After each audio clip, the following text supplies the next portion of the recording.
মামলাটাতে আসামি জুনায়েদ আহমেদ পলককে গ্রেপ্তার দেখানোর জন্য চাওয়া হয়।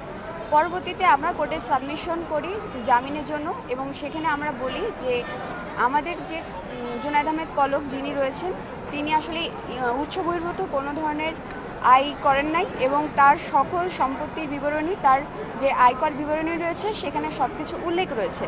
তার এই উল্লেখযোগ্য সম্পত্তি ব্যতীত আর কোনো উৎস বহির্ভূত কোনো সম্পত্তি নেই। এবং আমরা সেখানে উল্লেখ করেছি যে তিনি খুব অল্প বয়সে তার পৈতৃক সম্পত্তি থেকে 27 বিঘা জমি পান এবং 2টা বাসা পান, সিংড়াতে এবং নাটোরে। এবং তিনি নাটোরে যে বাসাটা পান সেই বাসাটা বিক্রয় করে তিনি আবার কিছু জমি কেনেন এবং সেখানে আবাদ করেন মৌসুমে বছরে 3 বার, এবং সাথে মৎস্য প্রজেক্ট চালু করেন এবং সেখান থেকে তার ইনকাম ছিল। এছাড়া তিনি 1998 সাল থেকে আসলে আয়কর যে রিটার্নটা সেটা জমা দিয়ে আসছে, এবং সেই সময় তিনি ঠিকাদার হিসেবে কাজ করেছেন এবং সেই সকল কাজের যে লব্ধ অর্থ রয়েছে সেগুলো তার ইনকামে আসলে সংযুক্ত হয়েছে এবং সেগুলো তিনি নিয়মিত কর দিয়ে আসছেন।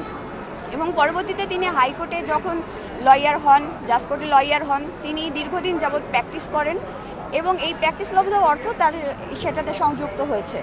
এছাড়া তিনি 2016 সাল থেকে 2020 সাল পর্যন্ত ওয়ার্ল্ড ইকোনমিক ফোরামে একজন ইয়ং লিডার হিসেবে মনোনীত হন, এবং সেখান থেকে তিনি বিভিন্ন ইন্টারন্যাশনাল ইনভাইটেশন পান এবং ইন্টারন্যাশনাল কনফারেন্সগুলোতে যোগদান করেন এবং সেখানেও একটি সম্মানী তিনি পান।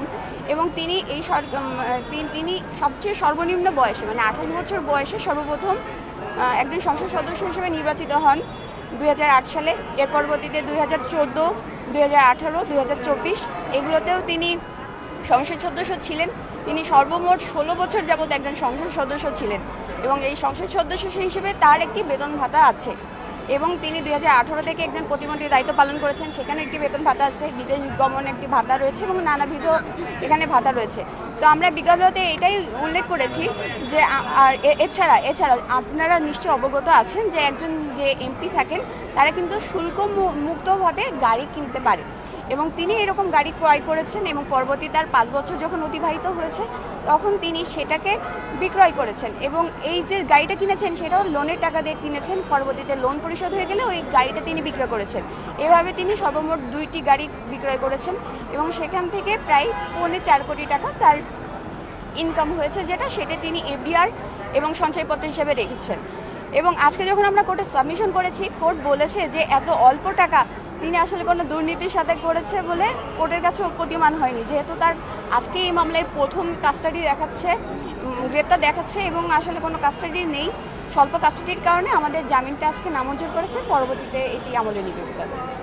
আমরা দেখলাম যে জুনায়েদ আহমেদ পলক বিচারককে কিছু বলছিলেন, একটু বলবেন যে উনি বিচারকের কাছে কি বলেছেন? যে তিনি এটাই বলেছেন যে তার আসলে যত সয় সম্পত্তি যা কিছু আছে তিনি প্রথম থেকে এটার ইনকাম ট্যাক্স রিটার্ন দিয়ে আসছে এবং তার বিবরণীতে এটা প্রত্যেকটা উল্লেখ রয়েছে। এখন কিছু ব্যাপার থেকে আমরা যেটা আজকে কোর্টেও সাবমিশন করেছি যে ভ্যালুয়েশন অফ দ্য প্রপার্টি, অর্থাৎ আমি 1999 সালে যে সম্পত্তিটা কিনেছি সেটা কিন্তু আমি আজকের বাজারে সেটা সেই মূল্যে পাবো না। সুতরাং সব কিছুর ভ্যালুয়েশন বেড়েছে, সে অনুযায়ী আমার যে প্রপার্টি ছিল সেটারও ভ্যালুয়েশন বেড়েছে, এবং আমার যেহেতু প্রতিনিয়ত আমি